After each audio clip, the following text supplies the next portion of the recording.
बहुत बहुत शुक्रिया आपका कि आपने एक अहम मौजू पर मुझे बोलने का मौका इनायत फरमाया। और बड़े अफसोस की बात है कि बड़ी धूमधाम से हुकूमत की तरफ से इस बात को रखा गया, मगर 30 से ज़्यादा एमपी यहाँ पर मौजूद नहीं हैं। मैडम, पहले तो मैं वज़ीर आज़म की इस बात की मजम्मत करता हूँ और उनको बताना चाहूँगा कि जिना के बारे में उन्होंने जो कहा था, हम तो जिना के सख्त मुखालिफ है, इसलिए भारत को अपना वतन माने, मगर 42 में आपके प्यारे वीर और जिना की पार्टी ने नॉर्थ वेस्ट फ्रंटियर, सिंध और बंगाल में मिलकर हुकूमत चलाई और उस हुकूमत ने 1.5 लाख हिंदू और मुसलमानों को अंग्रेजों की फौज में शामिल कराया ताकि वो लड़े।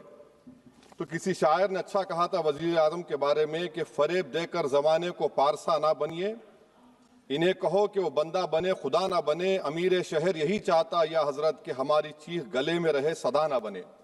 दूसरी बात मैडम, हमारे वजीर दिफा जनाब राजनाथ सिंह साहब ने बड़ा ही अजीब व गरीब और तकलीफ दे बात कही उम्मुल मोमिनीन के बारे में और उम्मुल किताब के बारे में। उम्मुल मोमिनीन उनको कहते हैं जो हमारे प्रॉफिट मोहम्मद सल्लल्लाहु अलैहि वसल्लम की वाइफ हैं, वो हम तमाम मुसलमानों की माँ, हम उनको तस्वुर करते हैं, मगर हम उनकी इबादत नहीं करते, हम अपनी माँ की इबादत नहीं करते। उम्मुल किताब कुरान है, हम कुरान की इबादत नहीं करते, कुरान अल्लाह का बिजावा कलाम है। तो उसके बारे में भी शायर ने अच्छा कहा कि खबर नहीं जिन्हें अपने दीन व मजहब की, हमें वो दीन का मतलब सिखाने निकले हैं। अहम बात यह है कि मैडम, हमारे मुल्क का आइन का इस लफ्ज से आगाज होता है वी द पीपल। इसका आगाज भारत माता के नाम से नहीं होता है। हमारे संविधान का जो प्रियम्बल है वो क्या कहता है? Liberty of thought, expression, belief, faith and worship. अगर दस्तूर का ये पहला सफा ये बात करता है तो फिर कैसे किसी शहरी को किसी खुदा, देवी, देवता की इबादत करने पर या सजदा करने पर मजबूर किया जा सकता है? आप ही की पार्टी से आज की जो बातें हुई है इसी कब हो रही हैं। हमारे कॉन्स्टिट्यूंट असेंबली में मैडम एक मोहतरमा थी रोहिणी कुमार चौधरी ने एक तजवीज दी थी कि प्रियम्बल में किसी देवी के नाम से शुरू हो। उन्होंने खास तौर से वंदे मातरम का जिक्र किया, मगर उसको कबूल नहीं किया गया। फिर केवी कामत साहब ने एक तजवीज दी कि इट्स सिटीजन्स को बदलकर हर सिटीजन्स किया जाए और खुदा के नाम से शुरू किया जाए, वो तरमीम को मुस्तरद कर दिया गया। हमारे संविधान का उसूल यह है कि भारत क्या है, उसकी अवाम है, अवामी कानून की मुसन्निफ है, अवाम की मर्जी से सबसे बालातर है, अवामी हाकिम है। मुल्क किसी खुदा, देवी, देवता, मजहबी इलामत के नाम से नहीं चलता, ना मुल्क किसी एक मजहब की मिल्कियत है। इसीलिए बाबा साहब अम्बेडकर ने क्या कहा था? उन्होंने मदर इंडिया के नजरिए को मुस्तरद किया। बाबा साहब ने एक नई इस्तिलाह वजह कर दी और कहा कि भैक्षित भारत, ये बाबा साहब अम्बेडकर ने कहा। अब मैडम, अगर मजहबी आजादी इस आइन का बुनियादी उसूल है तो सवाल यह पैदा होता है कि उस वक्त हमारे जो कॉन्स्टिट्यूंट असेंबली के प्रेसिडेंट थे जनाब राजेंद्र प्रसाद साहब ने किस बुनियाद पर वंदे मातरम को कौमी तराना करार दिया? ना तो कोई सेक्यूर रेजोल्यूशन है इसके बारे में। मैडम, मैं आपको बताना चाहूंगा कि जुडिशरी क्या कहती है। बीजू इमैनुअल केस है 1986 का, जिसमें जिहोवा विटनेस ने कहा कि मैं नेशनल एंथम के वक्त खड़े रहूंगी, पढ़ूंगी नहीं। सुप्रीम कोर्ट ने कहा कि उसने कोई गुनाह नहीं किया। वहीं एक 2017 का केस है अश्विनी उपाध्याय का केस सुप्रीम कोर्ट का, उन्हें कहा गाइडलाइंस दिए जाएं वंदे मातरम पर, सुप्रीम कोर्ट ने नहीं कह दिया। फिर आप आ जाइए madam, prevention of insult act national 1971, इसमें नेशनल सॉन्ग नहीं है, सिर्फ नेशनल एम्बलम और आपका नेशनल एंथम है। फिर आप आ जाइए 40th अमेंडमेंट आर्टिकल 51 है, 76 में पास हुआ, उसमें भी इसका कोई जिक्र नहीं है। मैडम, मैं आपके सामने बताना चाहूंगा कि हमारा भारत एक इसका मजमुआ क्या है। इसमें हिंदू है, मुसलमान है, सिख है, ईसाई है, जैन है, एथिस्ट है, मेहनतकश है, किसान, गरीब, मजलूम और दलित है। मगर अगर जो तकारीर आज हमने यहां पर सुनी और बाहर जो सुनते हैं, अगर भारत को देवी कहने और उसके आगे सजदा करने, तो दरअसल कौम परस्ती को, वतन से मोहब्बत को मजहब में तब्दील कर रहे, और फिर यहां पर बोल रहे कि अगर भारत में रहना है तो वंदे मातरम गाना पड़ेगा। भाई, ये तो संविधान के खिलाफ है, सुप्रीम कोर्ट के जजमेंट के खिलाफ है। अगर वंदे मातरम मैडम कौमियत का मियार है तो फिर सवाल यह है कि हजरत मोहानी की कौमियत क्या थी जिसने इनकलाब जिंदाबाद का नारा दिया? अगर यूसुफ मेहरली ने quit India, Simon go back का नारा दिया तो उसकी कौमियत क्या थी? अगर हैदराबाद से मौलवी अलाउद्दीन जो मक्का मस्जिद का पहला मुजरिम है काला पानी में, और तुमेबाज खान जो मारकर लाश को लटका दिया गया था हैदराबाद में 8 दिन तक, उसकी कौमियत क्या थी? अगर इनायतुल्लाह काफी जो जिहाद का फतवा अंग्रेजों के खिलाफ दिया मुरादाबाद में, जब उनको 2 दिन में फांसी की सजा दी गई, और जब फांसी की सजा के ओर जा रहे हैं तो इनायतुल्लाह मौलाना काफी की जबान पर क्या था? वो रसूलुल्लाह हमारे प्रॉफिट की नात पढ़ रहे थे। क्या पढ़ रहे थे? कोई गुल बाकी रहेगा ना चमन रह जाएगा, पर रसूलुल्लाह का दीन हसन रह जाएगा। तो उनकी कौमियत क्या थी? माल्टा की जेल में महमूदुल हसन, हुसैन अहमद मदनी 6 महीने माल्टा की जेल की ग्राउंड में पड़े रहे, उनकी कौमियत क्या थी? अल्लामा फजले खैराबादी का वो सेल काला पानी का पुकार कर इनसे पूछ रहा है, जो वहीं पर मर गए, खबर वहां पर है, बताओ मेरी कौमियत क्या थी? मैडम, मैं एक मुसलमान हूं, मैं इस्लाम को मानने वाला बावकार इंसान हूं, और मेरे मजहब की बुनियादी तालीम तौहीद है, ला इलाहा इल्लल्लाह, नहीं है कोई खुदा सिवा अल्लाह के। और कुरान में अल्लाह क्या बोल रहा? इय्याका नाबुदु इय्याका नस्तईन, तुम मेरी इबादत करो, मुझे मानो। मुझे कहां से मिल रहा? आर्टिकल 25 से मिल रहा है। मुझे कहां से मिल रहा है? Liberty of thought, expression, belief, faith and worship से मिल रहा है। तो इसको जोड़ना ये बहुत ही खतरनाक होगा। और हमारे प्रॉफेट मोहम्मद सल्लल्लाहु अलैहि वसल्लम जब मदीने को गए तो उन्होंने उस वतन के लिए दुआ की, कहा कि अल्लाह मदीने की मोहब्बत हमारे दिलों में और इजाफा कर दे, मक्के से ज्यादा कर दे। तो ये इस्लाम, मुसलमान होना, हमारे ईमान में मुल्क की मोहब्बत बीच में नहीं आती, और मुल्क से मोहब्बत है और रहेगी हमेशा, क्योंकि ये अजीम कुर्बानियां यहां पर शामिल है जिन्होंने जंग आजादी में हिस्सा नहीं लिया। आज अगर वो वतन की मोहब्बत का दर्ज देंगे तो बड़ा गलत होगा। मैडम, मैं आपके सामने एक चीज पढ़ूंगा।